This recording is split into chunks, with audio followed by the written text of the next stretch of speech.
You are listening to The Ben Keech Show, where every day the objective is simple.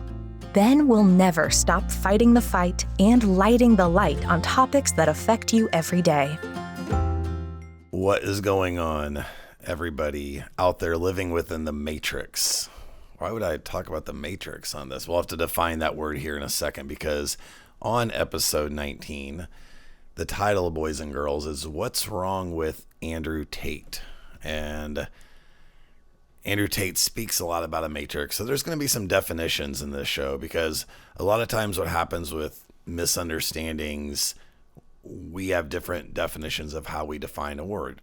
And so it's important to understand what this means. So when I say to all you folks living in the matrix, that's not really a place you want to be, but we find ourselves all the time. And the matrix are institutions, groups of people, power structures, if you will, that are attempting. People like me fight against this. People like Andrew Tate fight against this. We'll talk about that. Fight against this whole mentality that they are the puppeteer and they are controlling the dynamics of what happens within our lives. A lot of times we look at government in this way.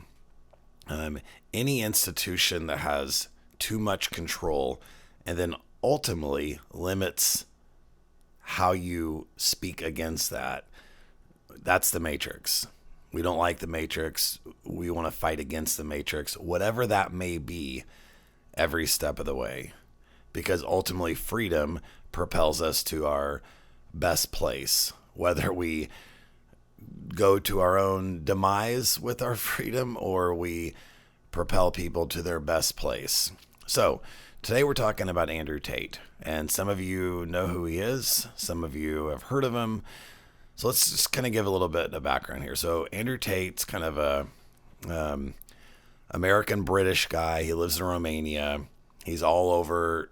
He's self-proclaimed the number one searched person on the internet, even more than Donald Trump.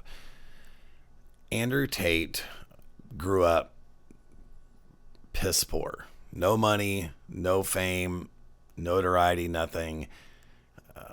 Several years ago became a world kickbox champion for 4 or 5 years in a row, and then propelled that part of his life into a place where he has reached fame and fortune. And he has definitely reached that. Andrew Tate, an unbiased look at him is he has a message, and his message is at times controversial. And his message generally is for the men of the world. Although, of course, there's women that like him and can agree with him and can listen to him. But his target audience is men. And through that, he has said things that he shouldn't have said. He has said things that he did for effect that perhaps even helped his notoriety grow. He has also said things that people need to hear. And so you, the audience, living within the matrix, hopefully may have your own opinions about that.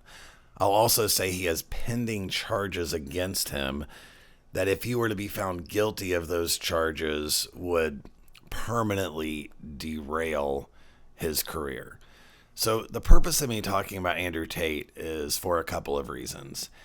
It's not because everything he's said is correct or everything he's done is right, or even every part of him is perhaps not a role model, especially if he's found guilty of these charges.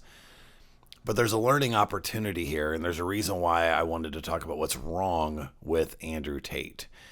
And one of the things that's wrong, and he would say this as well, is early in his career, he was probably a little bit too brash, a little too flamboyant, and said things that would make some people cringe in the sense of being very braggadocious about his exploits, basically. And people who have sons and daughters wouldn't necessarily want every part of what he said to be how their son would be or how their daughter would be treated. That being said, the reason why I want to talk about him today is not for just simply what he should have said or not said. It's about his message. And even outside of Andrew Tate, why do we have this draw to cancel people who say something that we don't like? So for instance, let's just take it you and I. If I were to take a highlight of your quotes, things that you've said in the last year to other people or whatever, and you're not famous, I'm not famous, but nobody here is Andrew Tate.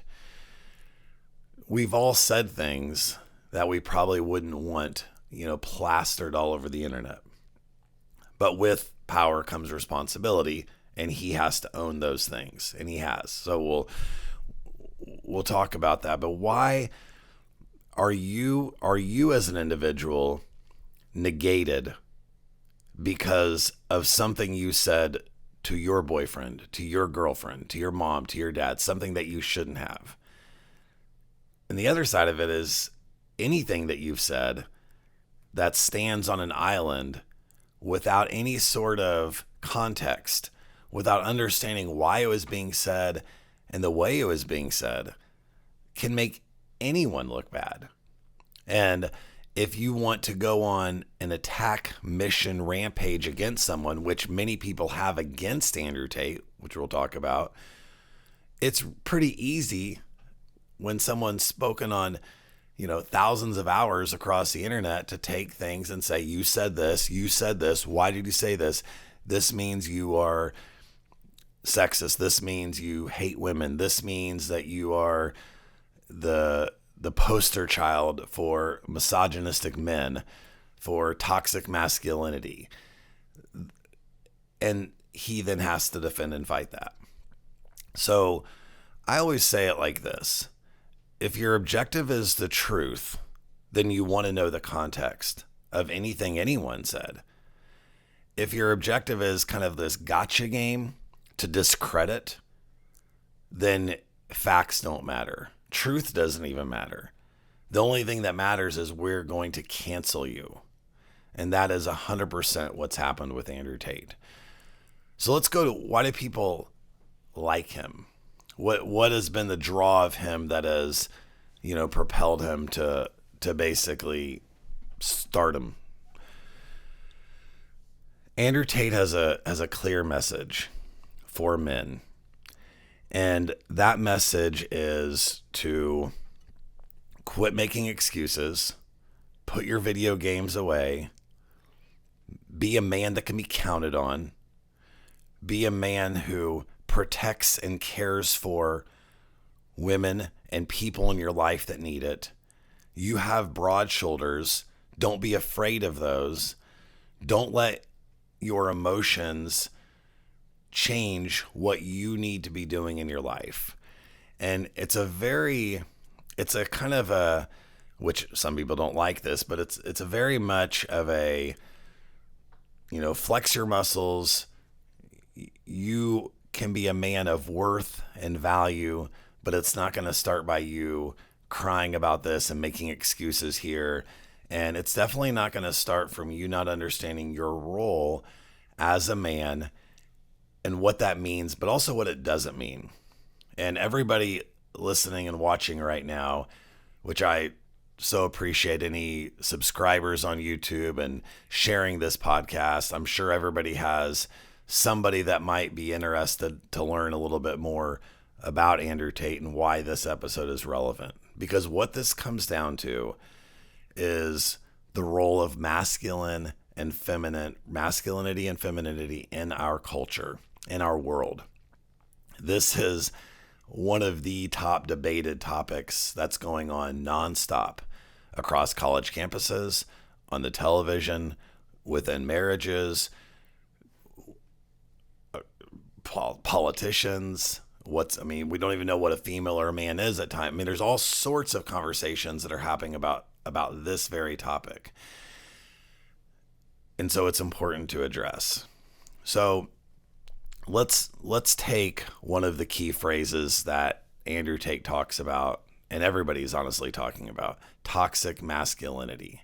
What is toxic masculinity? Is there such thing as toxic femininity, which we'll look at as well. So I'm going to read you a couple just kind of basic internet definitions so we can all at least be on the same page and then talk about what we may agree or disagree. Toxic masculinity, number one, is a man suppressing his emotions. Okay, suppressing his emotions. And so we'll hear maybe on the other side where men need to show their emotions. Men need to express themselves better. So let's kind of read between the lines on this phrase and what we're talking about. Men have emotions. Men can express sadness, joy, anger, how they feel. No human being should repress their emotions. And which is where I, again, disagree with this statement, or at least make this point. When we're talking about a man's emotions, what it means is my emotions aren't going to run my life. My emotions are not going to rule me. I am in charge over my emotions. I'm going to make decisions that are wise, smart, and what happens, and I'm guilty of this as anybody else, when my emotions take over, then I become a menace. You can become dangerous as a person. Doesn't matter your gender. And so what I want to do as a man is I want to be able to express my emotions, but in a place where I'm in control. That would be the distinction that Andrew Tate would say. But if you're just rattling things off and you don't know who he is, then what you're going to say is Andrew Tate just wants men to be this robotic muscle men who, are void of feelings. It's not the case. The actual opposite is true. Number two, you have to maintain this appearance of always being this rock solid, hard, tough man. Okay, well, Andrew Tate would say that if you put on 80 pounds, you don't care what you look like, you sit around and you're lazy and you don't care about your body, then you are less of a man, in the sense that you're not who you can be within the power of who you are. So let me give you an example of this. So if I eat a bunch of bad food and I don't take care of my body and I become just very lethargic within my life, then the fact of the matter is that people are going to view me a particular way, and it's not better. You can say, well, it's just about what's in your mind. It's about what's in your heart. No, it's not. Your appearance, how you determine that you are going to present yourself and what you're going to do behind the scenes to get there matters in terms of your power as a man. That power being a healthy power. This is not an abusive power, so please don't misunderstand. We're not doing push-ups so that we can, physically control people. But it is saying something about yourself and how you'll be perceived at work, how you'll be perceived in dating, how you'll be perceived by your spouse. People that care are perceived in a different way. He would talk about that. Don't let your body go. Don't be this sloth who just becomes this gross, detested person playing video games in your basement and gaining weight as fast as you eat Cheetos. No, take care of yourself, and it matters. It does extend into other areas of your life. Number three, the internet's full of describing toxic masculinity as it pertains to men committing violence, men committing violent acts. So let's first step back and acknowledge and say, we have always had, unfortunately, maybe always will have, and we definitely currently have men who use their strength in horrendous ways towards women and children, and even, I guess, other men, if you're thinking about the bar fight I saw last night, whatever. That's not true masculinity. That's not something any self-respecting person's going to advocate for. And those are the type of men that we at times need other men to protect us and other people from. But that is toxic masculinity, but it's not something anyone advocates for. But sometimes when you're searching for different things and reading about Andrew Tate, it's as if people who hate him will act as if that he is creating this environment for men to be bullies. He's creating this environment for men to control and dominate women and other people. It's if you listen to him and not just find some clip on TikTok, if you listen to him speak, then you'll know that his message is the opposite of that. And he says it time and time and time and time again. You know, I always look to one of my favorite personalities, radio personalities, Rush Limbaugh. And he was famous for saying certain things to get attention or to be funny, maybe with an element of seriousness. But again, what happens? People take the clips. This is what this guy is. He's this, he's this, he's this. You got to listen to him speak. Okay? Just the same as you'd want anyone to listen to you speak. Okay. One more thing. And I'm gonna kind of read this because it's important. Masculinity becomes toxic when men feel they need to conform to rigid gender norms, which includes acting like a bully, avoiding pain at all costs, never showing emotion. The only type of strength you show is through aggression and being dominant over women and with microaggressions, et cetera, et cetera. There's not a true masculine man that understands masculinity in terms of how it's defined that would agree with any of those labels. That is toxic, 100%. The issue is if you take that toxic masculinity, which is there, which is true, and now we add all of this other stuff around it, and we expand the definition in terms of how we apply it, we are reduced to how men are portrayed, say, in television shows the last 40 years. Bumbling fools who are always at the whim of their wife, in terms of just being the weak, just sometimes a joke. That's what happens when we don't define these things correctly. Honestly, men, your masculinity, obviously when healthy, your masculinity by far is the most attractive part of you. It's not even close. I don't care how beautiful of a man you are. I don't care, how miraculous, your body is with all the weights. Your most attractive, and this is time and time again proven, is being a healthy version of masculinity. Andrew Tate talks about this. If you choose to hear it, I've talked about this on a variety of different podcast episodes.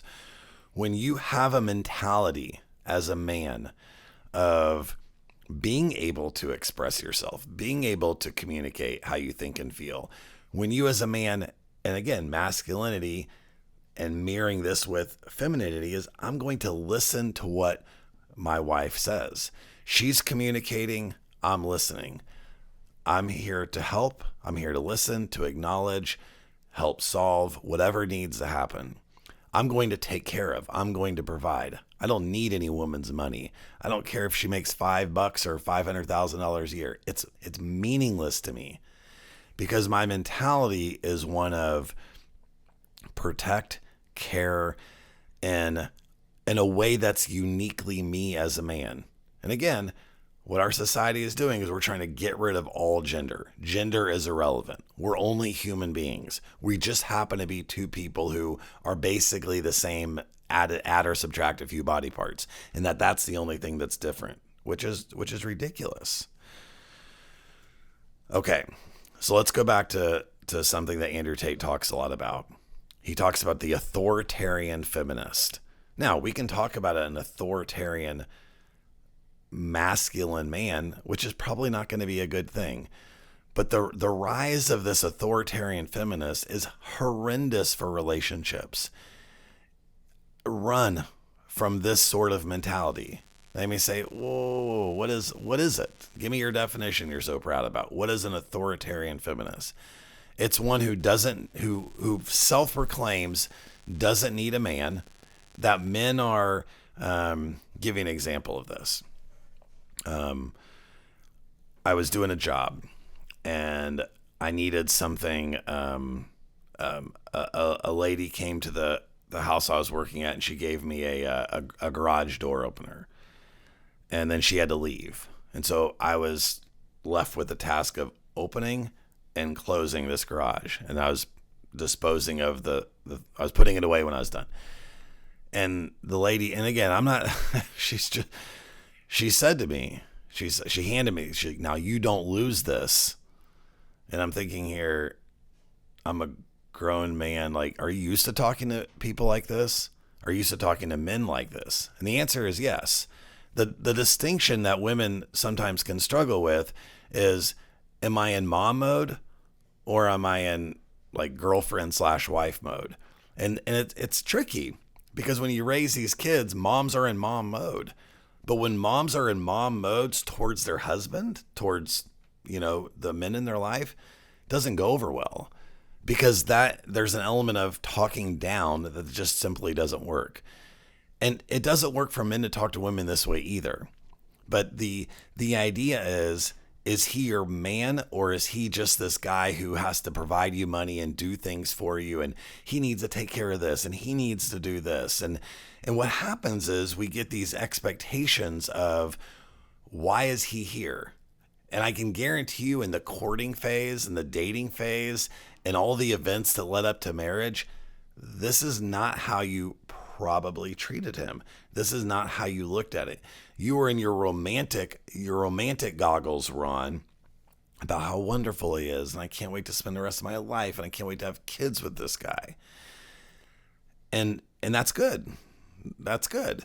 And regardless if it's, things that he's done or you've done, or different parts of you guys that are unhealthy, most likely, then we start to spiral into this place of this, what I'll call an authoritarian feminist.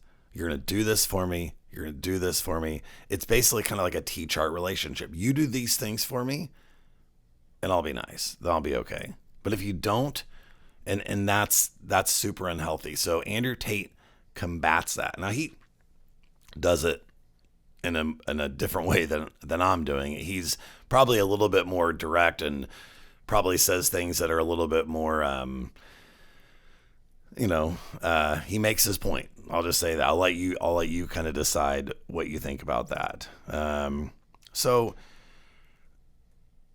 coming back to this, what you need to kind of learn and get out of these final things I'm talking about Andrew Tate is, he is now part of that cancel culture. He has been canceled by social media at various times. Different apps have deleted him and not let him use it. And so what we do is we say Andrew Tate has hate, so we cancel. Folks, anytime anyone is in the business of canceling free speech, I don't care what the speech is. I don't care how horrible it is, horrendous. I don't care what you disagree with. There better be a red flag that goes up in your mind.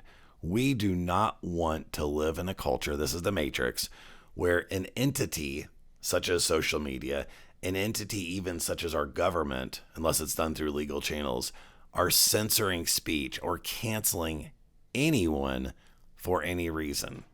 The free flow of ideas, regardless if someone's offended, the free flow of ideas is an amazing part of how we grow as a society. I can listen to people talk and say, I think Andrew Tate's a jerk. I don't like him. No problem. But he has the right to say what he's going to say. Just the same as anyone else. It should scare you. It should scare the living you-know-what out of you to think that we can have this higher up entity that can stop people from talking, can cancel people and just throw the word hate. We don't even know what hate speech is. Do you understand how broad of a category that is? The second that hate crime laws and hate speech was brought into it, I mean, this is, for me, 15 plus years ago. This is horrible. This is bad. This is not going to lead us anywhere good. Because who's defining hate? So you say, well, I commit a crime let's say that I commit a crime and that it's classified as a hate crime. If I commit a crime, regardless of the reasons of why I commit the crime, if I commit a crime, then I'm to be punished. And we have rules for that, whatever my crime is. But if the crime is out of hate, well, that's a motive. That's different. That's a reason. That's something unhealthy in my heart. I hated, so then I did it. Now we're going to add an extra punishment. We're going to make it worse for you. That was the criminal aspect of hate crime legislation. But now we go into hate speech. Do you see how broad of a category and how that interpretation is just simply up to whoever's in power, aka the Matrix? Is that really what we want in a society? I am always 100% against any type of hate crime, hate speech type of legislation. I don't like hate. But I'll tell you this, we're not nearly as hateful as some people would pronounce. You say, well, what does that even mean? What it means is that people throw around words all the time for effect and for control. And if you don't see that you're being controlled in this way, unfortunately, you're missing something here. No one wants or likes a hateful person. No one wants to be the victim of hate, nor do we want to be the victim of a crime. The problem is, and what people don't see is there's a slope here that happens, just like we saw with COVID and all of the lockdowns and everything like that. When you give the Matrix power and we give you a justifiable reason, there's a place that sometimes we can never come back from. And if we don't understand what's important and what's unique about our country, the United States of America, then, we want to live in a country where Andrew Tate can speak and people can choose whether they like the guy or not like the guy. We don't want to live in a society that's run and controlled by the Matrix, telling people what to think, telling people who's right, who's wrong, who gets to talk, who doesn't. Whether it's Donald Trump speaking or any other person, we should not be in the business of controlling that. And I think that there's a lot of men, whether you agree with everything with Andrew Tate or not, there's a lot of men that would be better men if they listen and follow his tutelage, his leadership. The things that he's saying will make you a better man. I do believe that. But there may be a few things you may not want to follow everything. But that's the great thing about freedom of speech, right? It's our decision what we like or don't like. It's just, wow, it should be our decision. The Matrix within inside my brain, not some higher up level people telling me what to do or not do. Okay, let's go to the parenting advice and the songs for this episode number 19. Taylor Swift has been in the news a lot lately. And I was looking for a different song. And there's actually a song called Best Day. Now, George Strait did it 20 years ago. Taylor Swift actually did her own unique version, but it's the same mentality. And the idea of this song and why I thought it was relevant to this was whether it was George Strait or Taylor Swift talking about their best day was, speaking of, with their dad. What do real men do? They love and care for their children. They want to be with them. They want to spend time with them. And I just love the wording and Taylor's song and George's song, if you will, was just this beautiful picture of children having this best day with their dad. And I again go back to me, that's a man that understands this, is a man that's a leader. So instead of, this Saturday and you're choosing what you're going to want to do, go take Susie fishing, go take, your son on a nature walk, do something out there. That time is valuable and you're not going to have that time forever. So, my parenting advice is manhood and masculine men are under attack. We need to define for our boys and for our girls, honestly, what does a real man look like? Real men aren't perfect, but there's a strong element that we want to teach into our kids. We want them to be men of honor, that they can say the hard things, that they listen and they care, and they have a heart, but they're not dominated by their feelings and emotions one day to the next. If they have a goal, we're going to see that goal through. Because really what happens is what women want, and what I'm talking about in a marriage situation, what women want is this part of a man. Go look at any dating site. Read what women are saying about men. They want men who know what they want, know who they are. When they say things, it's true. They're not wishy-washy and kind of hem-hawing and can never actually tell the full truth. And they're always telling these little white lies because they don't want to hurt someone's feelings. And no, that's not. Read the book Wild at Heart, one of the best books that kind of outlines and displays like men on the front lines for our society, for our world. Think about this, for example. Take 2 islands. Okay, each island has 10 people. 5 women, 5 men, 5 women, 5 men. Okay? Island number 1. The men are stranded on this island. These 10 people are stranded on these 2 separate islands, mirroring islands, but 2 separate islands. Island number 1, they get there, they assess. The men go, okay, I'm going to go look for food. I'm going to go look for how we're going to make our housing, how we're going to get this done. I know this is stereotypes and it may not fit always in, but in the women, okay, we're going to take care of our home, our habitat, where we're going to live. We're going to get that ready. The men go out, the women stay, they come back.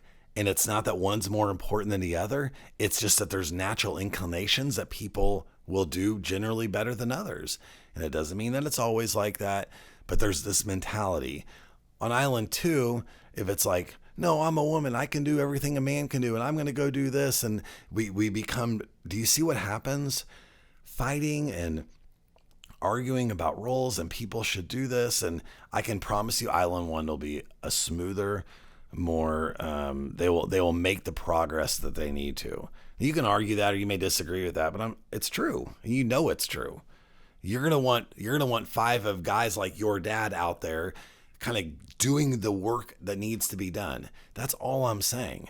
The beauty of men and women is when they come together within their God-given roles, beautiful, wonderful things happen. When we strip them of roles, when we strip them of what makes them uniquely amazing as a man and as a woman, and we denigrate guys and they're obsolete, and I can do all this, and we get all that stuff mixed up and confused. I'm just telling you, it's horrendous for society and relationships.